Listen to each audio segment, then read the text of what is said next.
Hi, my name is Mike Smith, and I am the executive producer, creative director, and founder and owner of a company called Beard Boy Productions. We're located in Irvine and have been on the job for 26 years.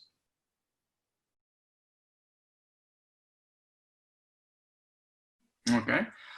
What we do as a company is we offer creative and production services in the world of advertising. Our specialty is in video, and we, as I say, take it all the way through the process.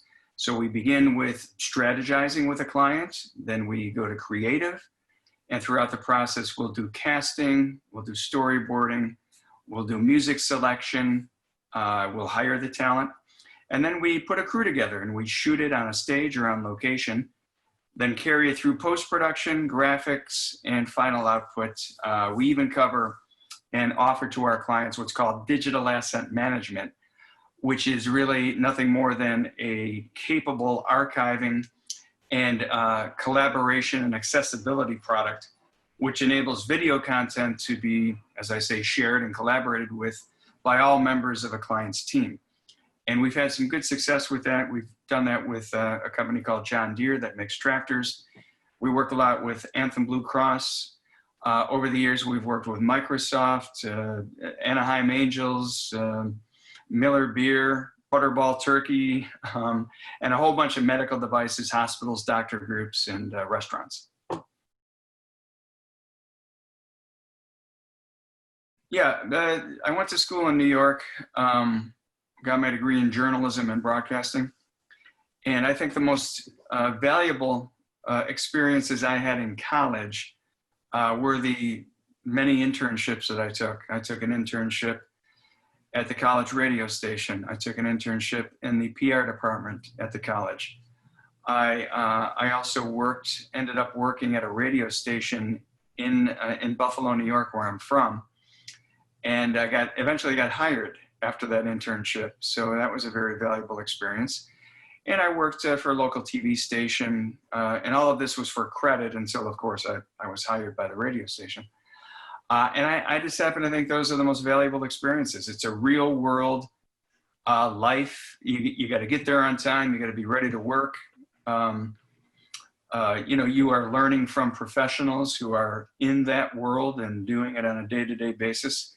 So all of the skills you pick up under that kind of pressure, I think actually helps you to be a better professional when you finally do graduate. Just real quick, my schedule was a little crazy when I was in college. So working at a radio station was an all news radio station, kind of like KNX locally, but this was back east. And I had to be there for morning drive time to write traffic reports and pull what they call pull features off the Associated Press wire. And I had to get there at 4 in the morning, and I didn't have a car at the time, so I had to take a bus in the snow all the way to a downtown area. And I had to walk from the bus stop to the radio station. I was there from 4 until 9, and then I would go and take a full slate of classes that day, and then go back to the radio station for afternoon drive time, which was, I think it was 4 to 7, I would work. And then I would go home and study, or some nights I would actually go and work as a waiter right down the street from the radio station. So I'm not saying that's a wonderful thing or that anybody should do that. What I am saying is that if you are committed and hardworking and willing to put in the time, and you have any talent at all, it's going to get noticed, and you're going to get hired. You're going to have a career. So that's my recommendation.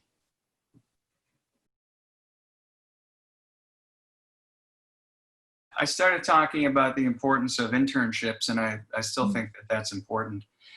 I'll step back and say the really important thing when I talk to anybody who comes in to my place of business looking for a job or looking for an internship is determine what your passion is. Not what you saw on TV and might be cool, or what your parents told you you should do, or maybe what a friend is doing and you want to be just like him or her. do enough introspection where you're determining what is it that you love to do, and then pursue it. Because if you don't figure that out, you're going to end up just taking some menial job that doesn't interest you. You'll bounce around. Maybe you'll make some money, maybe you won't, but it won't be what you're passionate about. So if you can figure out your passion and then pursue it, that would be great. I always knew that I wanted to somehow be involved in writing and directing and producing, so I pursued it. And it wasn't a direct route. I started in public relations for a couple of banks back east and figured I didn't want to do that. And then I got into ad agency work as a creative director and as a copywriter and scriptwriter. All that meant was that I knew I wanted to be in the world of creating and communicating.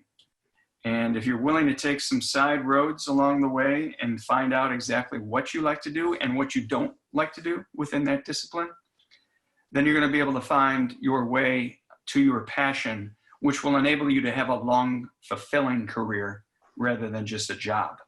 And then I think one other quick thing would be not only pursue your passion and also, get internships, but be aware on your resume, because I see this a lot.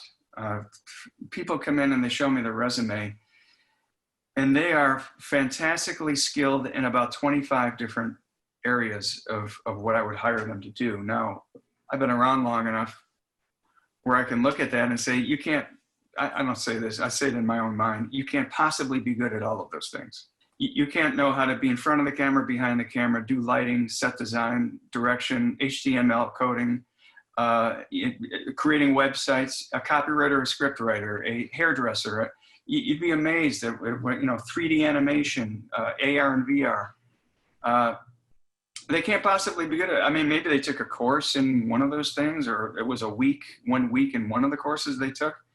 So when you're looking at your resume and you want to show it to somebody, an old guy like me who's been around, you might want to refine it down to that which you either are best at or which you are really wanting to pursue.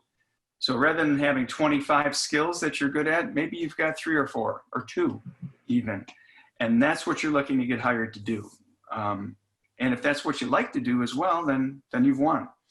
All of those other things are hard to believe for somebody like me. So don't bother putting them on there.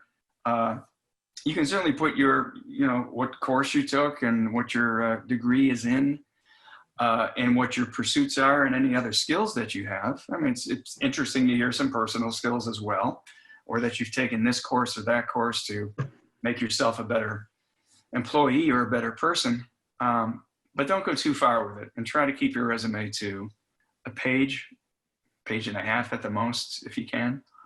And then I think you'll have a more credible presentation at that point.